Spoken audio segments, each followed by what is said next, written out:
have decided just then to... I work most of the time all day, but I have just thought that what I would like to do, and what I do most of the time, is to work on my system, my rigorous system. But I've realized recently that my system consists in incorporating negativity within my worldview. It can be suffering, but also negativity can mean evil in the realm of morality.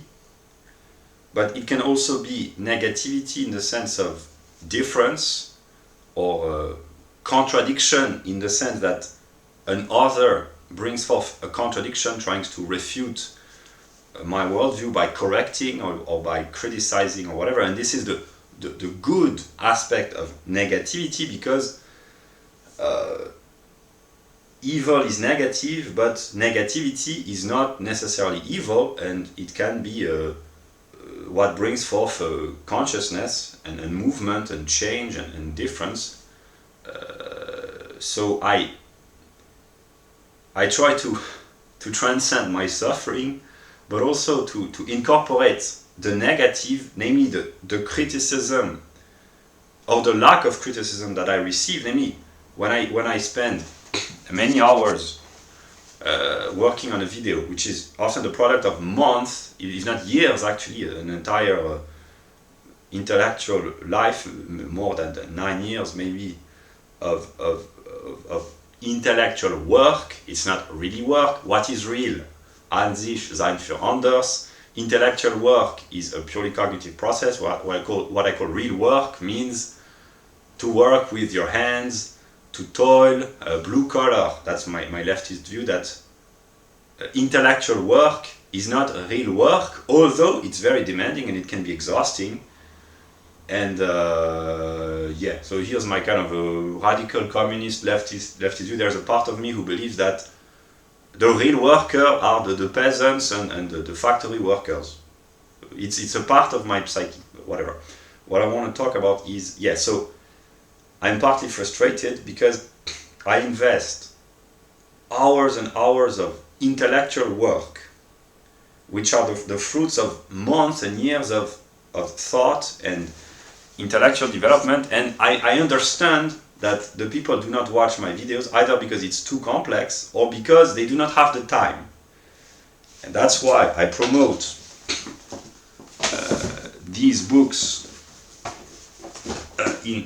now I will do this as long as I can consciously think about doing this in my videos, namely the problems with the welfare state. I could make a lecture, but hopefully if people, they have the interest, they will just check the links on the internet and they will see for themselves the bullshit jobs, the problem with the educational system, the problem with the bureaucracy. That's my good self. I just shared the links. Charles Murray, David Graeber, Ron Paul, the problem with the educational system, Richard Lynn, the problem with the people in the educational system, because the intelligence of the population has been dropping, and this is not just the case in the US, but in most Western countries and probably in the world at large. And here,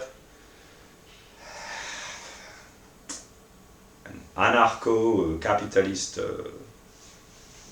ID. I don't know if it will work, but I just share my links. But what I want to say is that I have to make shorter videos in order to attract attention. I don't want to be famous for the sake of being famous. I want to abolish my own evil. Basically, if I'm honest, what I would like is, but I know it's impossible, but to bring peace everywhere in the world, just so that I could be left alone and read my books or be with the people that I would like to be with peacefully, but it's not possible. But I have some sort of a moral obligation to share my truth because I carry the burden of negativity and evil. I talk about this in my longer video, but I've understood that what I will try to do, at least today and in the coming days, as long as I think it's the proper thing to do, I will balance my videos between short videos. I put a timer, videos which are shorter than 30 minutes so that people might hear me talk randomly, and then it's very easy to upload. It doesn't take a lot of effort, and then I will use the rest of the day the rest of the day dedicated to work on my system, to make it rigorous, structured, and to offer the view of the totality, so that the people eventually, if they stumble upon shorter videos where they find what I have to say interesting, they might be interested in my real content, namely the intellectual rigor, systematicity, interconnectedness, and total, if not totalitarian, worldview. But now I have decided, I've understood, because I know myself to be important, even on a singular level, not necessarily for always good, but I am important, so what I say when I think correctly is kind of important sometimes. And now I would like to discuss about women. I will talk about women for a few minutes. On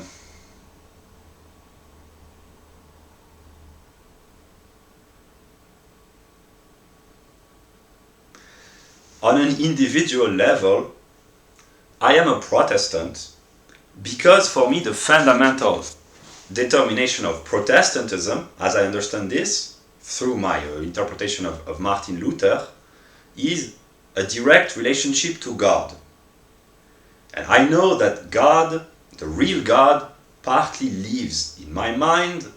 Eventually he lives in the mind of everyone else, probably, but I know in my mind, but I am not fully conscious of this divine self. So the story that I tell myself to try to make myself intelligible to myself and to understand the world is that I would say that 30% of my mind, the most inspired part, is what I call God, and the rest is what I call my singular self or my empirical self. And that's why in a sense that God knows and understands me better than I understand myself, and in this sense I cannot lie.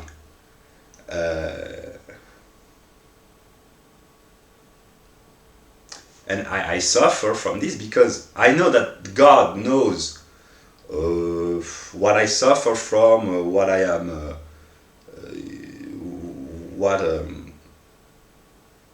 basically he knows that there is evil in the world and that I feel guilty, but that I'm trying to do good to redeem my evil, and that I suffer from watching others suffer. But there are various degrees. Here we can use a quantitative determination, and there are people on an empirical level.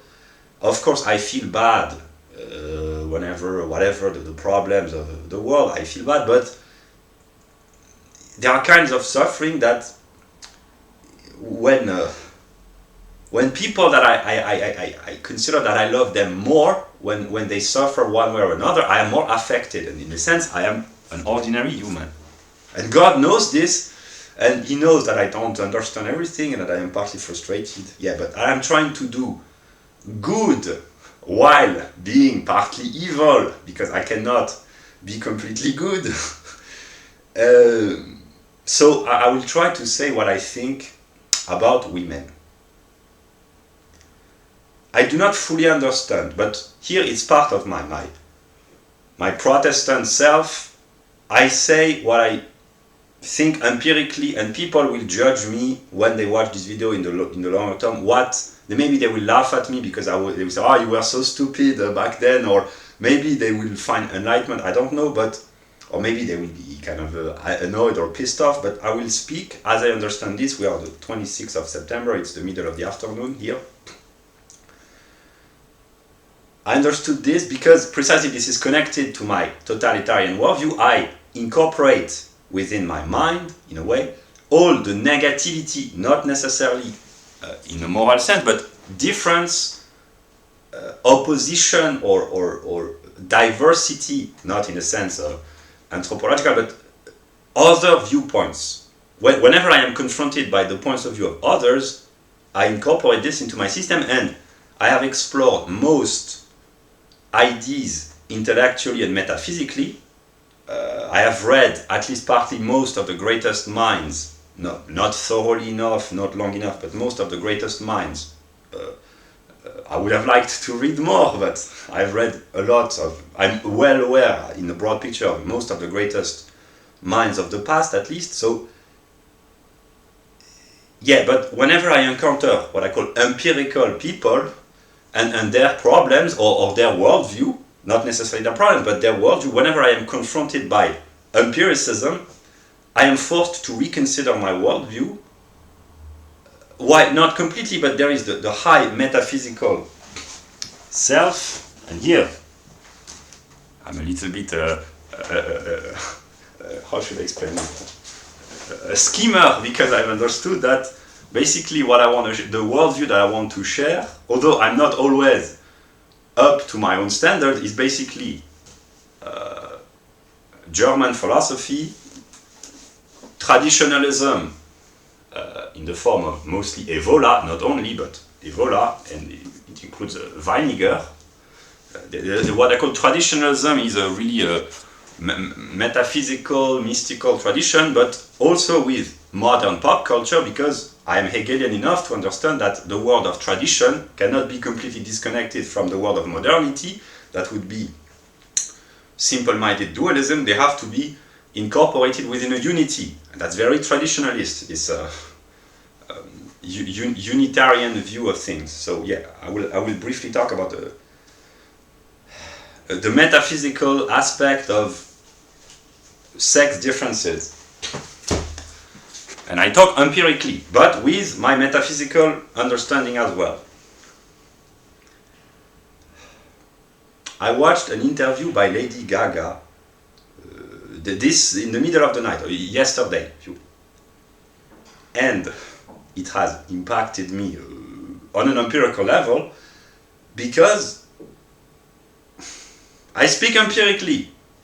I'm not in full possession, but I found her amazing because she's very intelligent.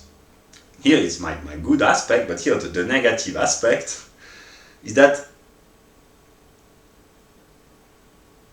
women which are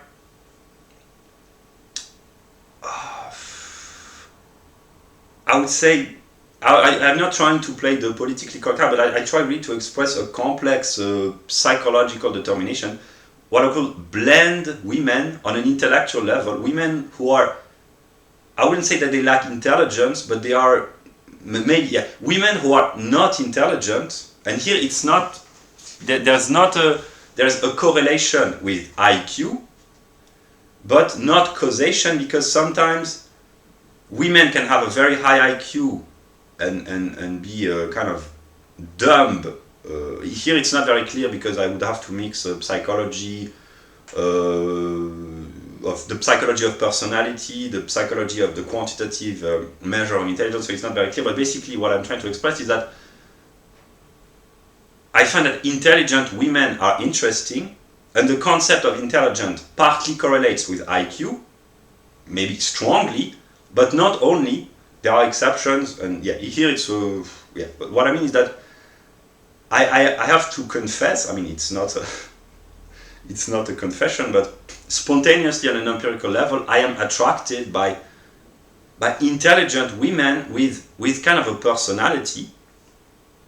And Stephanie Germanotta in this interview, Lady Gaga, on an empirical level, I love her songs. There are twisted and dark aspects in some of her songs, and there are, well, a lot of the sexuality, etc. But overall, the artistic genius, it cannot be denied. And in the sense, I'm attracted by her songs. She's really brilliant. But I discovered, by listening to this interview with Oprah Winfrey, that, and I did not doubt this, but actually, when I heard her talk, of course, she's kind of influenced by others, etc. But she's intelligent as you can get as a woman. Here's my little bit evil, misogynistic. No, seriously. As a woman, I discovered just by listening to her talk, it's clear that she's intelligent. And I know this because I listened to another artist. I will not name her, maybe I will put the link, but I don't want to blame her because blaming women is unfair, but she's also a talented artist, kind of twisted, and she's younger, but by listening to her talk, I will put the link to one of her songs, but I also respect the artistic creativity, and it's really brilliant, although kind of twisted. But there are the artists that produce their art, and here it's very Hegelian. Hegel knew this somehow. That there are the artists who produce their art form, and it's as if their genius does not really belong to them. They are inspired, they produce a work of art. It can work for males and females, and historically, I will take a historical example. Poets, there have been poets who were divinely inspired, and they produced a great work of poetry in ancient Greece, in France and England. I cannot name names because here my literary culture, my literary culture is not sufficient, but I know that there have been brilliant poets who were really limited intellectually on an empirical level, like they were kind of average, I mean, not average, but they were not very smart, but somehow they produced great works of art. And there are the poets who were geniuses on other levels, genius art is very brilliant. It can be in terms of politics, law, sometimes sciences. Someone like Novalis, the German poet of the Romantic era, he was trained as an engineer, I think, in chemistry, so he was brilliant on all levels, and he was a great poet. And Goethe was a genius in all endeavors. The great French poet Lamartine, he was a great political figure and a historian and a great poet. And the counterexample, as far as I know, would be Rimbaud, the French poet, who was a poetic genius, but he was, of course, smarter than average in his empirical life, but he was not that brilliant in comparison with the standards of his own poetry, of course. So there are the two aspects. Here I just give a few examples, and I'm sure that it works throughout the history of poetry or music. Namely, there are the musician whose intellectual level on an empirical level is on the same standards, not on the same, but they are comparatively on an equal footing with their artistic production, and there are those who produce brilliant works of art, but who are empirically kind of limited. And I watched two interviews of random expression from this young artist, American as well, and she's kind of young, and okay, I don't blame her, but I discovered by just listening to Stéphanie Germanotta talk that her artistic production is brilliant. There are things to say, but it's brilliant, it cannot be denied. And the way she talks, she really is intelligent. She has an IQ above average, it's self-evident, but it's a different type of intelligence in the sense that she really knows how to talk, and she's really smart. And what I wanted to say is that here I talk without understanding fully myself, but this is typically the kind of women that I am attracted to, that I've always been attracted to. So here I speak about my singular experience, but here's the trick.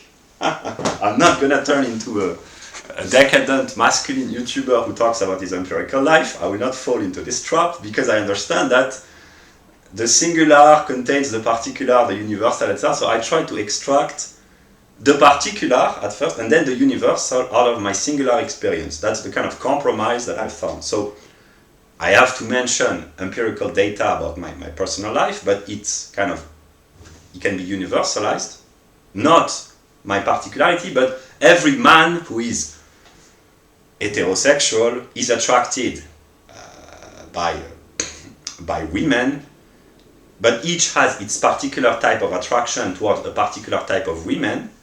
So here is the singular is the individual man, the particular is the kind of women that this singular man is attracted to, and the universal is that all men, heterosexual men, are attracted by women, and they seek to be complemented, not to be not a compliment, but a complement. They like being complimented as well. But a complement, complementary, not compliment. The two eventually, if a man really is the complementary of a woman, maybe he deserves compliments. I think about Stella, I don't know if it's not important, but whatever. What I wanted to say is that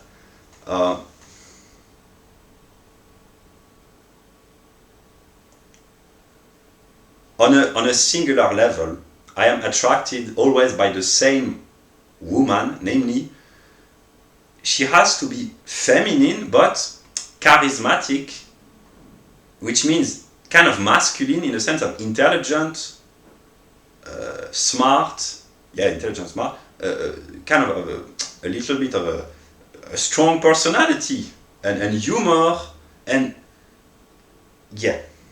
And I know this, that's why I'm partly cynical and skeptical. I know because I've read Evola and Hegel as well, but that it's kind of a trap. That's what the mythology in Christianity says, that a woman is sinful, etc. Because at some level, a man should not be interested in women. He should be indifferent and pursue his individual purpose without letting himself be distracted by women. But actually, I know that this is the truth, but the problem precisely, and here is where my empirical self does not understand what God knows at a higher level, is that if I were a super transcendental principle, I would be completely autonomous, etc. But on an empirical level, I can't help but confess that I'm attracted spontaneously by the same archetype of women that Lady Gaga embodies partly, but I appreciated her for her music, but just by listening to her talk normally, this is the kind of woman that I am attracted to spontaneously because she has personality and intelligence and humor. And and here I will talk a little bit about controversial topics, but I am mostly on an empirical level, mostly, if not only, attracted by European women, but I can be attracted by non-European women who have these characteristics, in the sense that Northern African or Asian or even African women, I am much less attracted on an empirical level. Here, I can use sociobiology to explain. But I can be attracted by the personality, which is kind of contradictory precisely usually because women are attracted by the personality of men. Here it's metaphysical and also sociobiological. But men are attracted by the appearance, the aesthetic, the physical presence of woman. Here the sociobiological reason is that men, they seek a healthy body to carry offspring. In women, that's why men are attracted by beauty, and women, they seek behavior because the man has to protect the woman while she is carrying the offspring, etc., with the requirements. That's the sociobiological story in 30 seconds. But I am also, obviously, as an empirical individual, I am attracted by women who are attractive. And I kind of, there's nothing wrong on an ordinary perspective with that, and it's even healthy. Here's my traditionalist self. If you are a man, if you're attracted by attractive women, that's healthy on a traditionalist perspective. But then there's the super metaphysical self, that I understand why I am attracted, and it kind of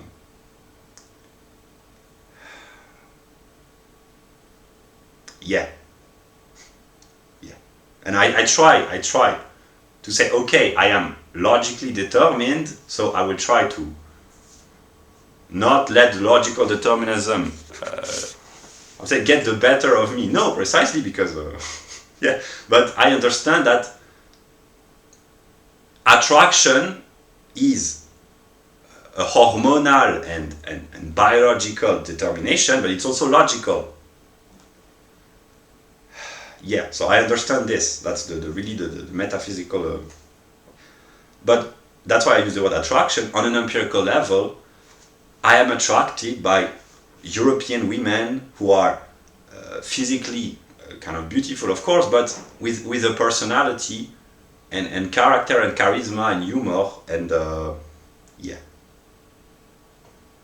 And what I wanted to say that precisely it's kind of a Hegelian in a sense that I am attracted by masculine qualities in women, namely it is the personality, not, of course there is the physical aspect, so here it's the normal animal self, namely a male is attracted by an attractive female. It works in the animal realm and the human realm as well, but precisely usually women are attracted by the personality of men and not by their physical appearance, although it's also important. But if they had to choose, women, they would pick up a man with a strong personality rather than just a beautiful appearance. That's why usually gay men who are really young and beautiful and seductive, beautiful on a strictly aesthetic point of view, there's a high proportion of gay men who are really attractive from a strictly impersonal, not attractive but aesthetically beautiful from a strictly impersonal. If you had to judge the features of their face, a lot of gay young men are attractive from a physical level, but they are not attractive if you are not homosexual. But the women, they do not find these men attractive precisely because it's just the external appearance from the perspective of a woman, so the Sein für anders in logical categories, but they lack the masculine characteristic that women are attracted to. And from the perspective of gay, this is not what they seek, because in a gay couple there is a balance between the feminine principle and the masculine principle. So here's metaphysics of gender, independently of the biological aspect. Namely, in a lesbian couple, there is the masculine principle and the feminine principle, which has to be balanced, even if, and precisely because both are women, and the same goes for couples of gay males. And the same goes for every couple. There is a metaphysical balance which has to be reached between the masculine and the feminine. That's the yin and yang. Yeah. And so in this sense, heterosexual women are not attracted by attractive or aesthetically beautiful gay men who are feminine, because women are kind of programmed to be attracted by personality. And what I have understood, I understood this many years ago, but it's still becoming, I still fall into the same trap, one might say, that whenever I encounter a physically attractive woman with a strong personality in the good sense, I can't help but on an empirical level to experience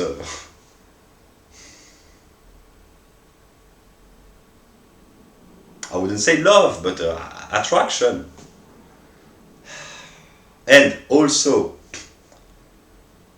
about the question of precise physical attractiveness. There are, of course, women who, either because they are not very well endowed physically, because of the bell curve shaped distribution of beauty, probably. If there are really beautiful women, there has to be less beautiful women, repulsive or ugly women, because the beautiful and the not beautiful, the ugly, they kind of reciprocally determine one another, partly. But there are women, precisely here, I think it's interesting what I have to say. Because here I'm in a scientific mood. I am trying to unite the moral aspect. I have to make my videos successful so that people, they will abolish my own negativity. And there was also the scientific, when I'm in a scientific mood, I just would like to understand God, maybe, or the world, or whatever. And here I'm trying to combine the two. Namely, I know that in psychoanalysis, and it's probably derived from metaphysics, there are women who are physically, aesthetically beautiful. Here I'm looking at the picture of Emma Watson. Emma Watson is the representation of physical perfection in the good sense. For a woman, this is physically she's perfect, and she's the most beautiful. That's my opinion. People are free to think otherwise, but for me she's the most beautiful, and physically this is perfect in terms of beauty. Emma Watson is the most beautiful. But here I try to be honest on an empirical level. Am I attracted by Emma Watson? I am attracted aesthetically, and I find her, here the words are important, and maybe I've spoken without using the proper categories, and I will not modify, but here I will clarify what I thought. There's a distinction between attraction and beauty, in a sense that Emma Watson is the most beautiful from my point of view, but I don't find her attractive. I mean, of course I do, of course I do, but in a sense that I am more attracted by women who are physically beautiful as well, I can't deny this, but who are less perfect in terms of pure aesthetics. And here I will try to illustrate. Let us take Avril Lavigne and Lady Gaga. Avril Lavigne, on a strictly aesthetic point of view, she is more beautiful.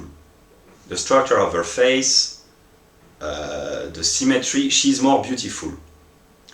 But here the words are important. I find, here I'm not talking about personality, I'm talking just about the aesthetic aspect. I am more attracted in a way by Lady Gaga from a strictly physical, because she's less beautiful, although she still is very beautiful, but here it's probably, I've read this, probably Zizek talks about this somewhere, it's probably psychoanalytical, or there is an aspect in it that Avril Lavigne, like Emma Watson, in a way she's kind of too beautiful, and here's kind of twisted, I don't, yeah, but Lady Gaga, she's beautiful, obviously, on a strictly aesthetic aspect, but she's not perfect. But this makes her paradoxically more attractive. That's just an illustration. It works for many women. A woman who is too beautiful does not, that's my perspective, does not, here I have to confess, but does not arouse kind of a desire. It exists. Sometimes a woman who is slightly less aesthetically perfect is more attractive. That's the idea that I've been trying to express. A flaw, here's Zizek, he understands this very well. A woman with a little flaw on a physical aspect, paradoxically, it can make her more attractive. And Lady Gaga talks about this in another way, about the imperfect perfection or whatever, or the perfectly imperfect or whatever. I'm just trying to intellectualize and rationalize and understand, but I kind of partly understand. It's probably the yin and yang, but yeah.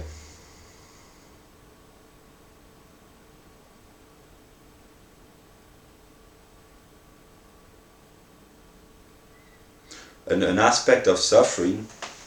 I will not complain about suffering, I just explain. I've read metaphysical books, and I understand that in some metaphysical dimension, woman on a metaphysical plane represents the fall, dependence, etc. So one should favor the solar principle of individuality, the oneness, over the dependence represented by the feminine principle. I know that this is the metaphysical truth, but it's so over the top, one might say, that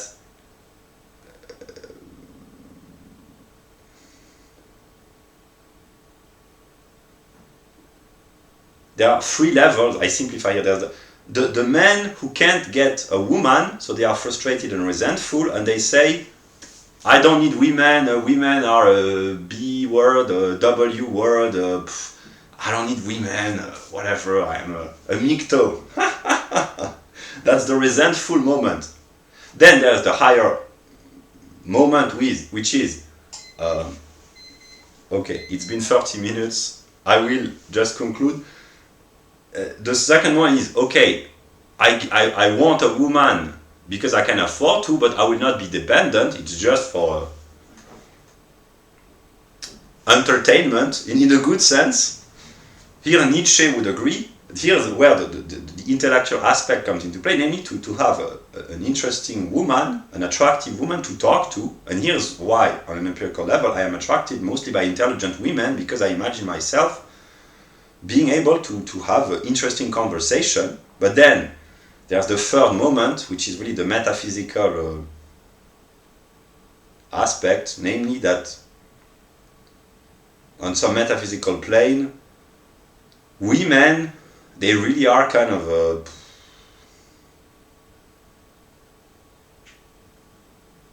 little bit superficial. Yeah. And then this is a return to the moment of independence, like the mikto. So there's the mikto, the healthy man and woman relationship, and the third moment, it's return to loneliness, ontological loneliness, but without the resentment of the mikto. That could be the movement. But it's very difficult. It's one thing to understand this abstractly, but then, here's what I want to say, that some women, they really are attractive because they are funny, they have a strong personality, they are fragile and feminine, etc., etc. The guy who designed women, he was very smart. That's why, although I'm a Christian and a Protestant, there are some passages in the Bible who are quite dishonest, because to blame woman for the original sin, that's kind of dishonest. I know why, because women, they have no free will, so to blame them for it's kind of dishonest. But the problem here is that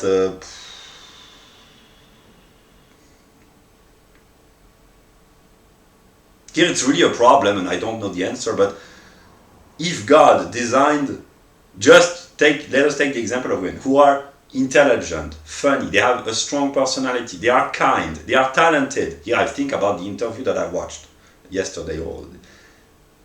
It's very difficult not to say, I kind of love you. It's very difficult. Then there's the moral duty, this is what the insanity, but then love implies suffering. Lady Gaga, she also talks about this. And then when one suffers, sometimes one regrets everything good, in a sense. the sad aspect, namely I found myself, maybe I will again, I don't know, but in position where I really suffer, and when one really suffers, one becomes negative against others because they cause suffering. It's dishonest, but this is how it works, and I have to find the strength to suffer without complaining. But it's very difficult. I'm trying to work on this intellectually, but then when the suffering is made manifest through the moment of the pain of the negative, it's difficult. But at least I understand. And God knows that I understand, and He knows that it's difficult, and I am trying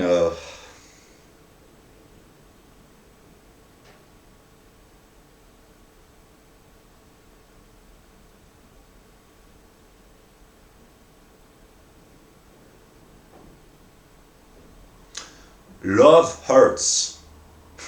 Yeah. Of course, it's easy to imagine a love which would not hurt, because love is great, but the hurt, the suffering that it causes really hurts. And that's why my problem, simplified, is basically I am nostalgic of a time when I could love without hurting and without being hurt. It's really that simple.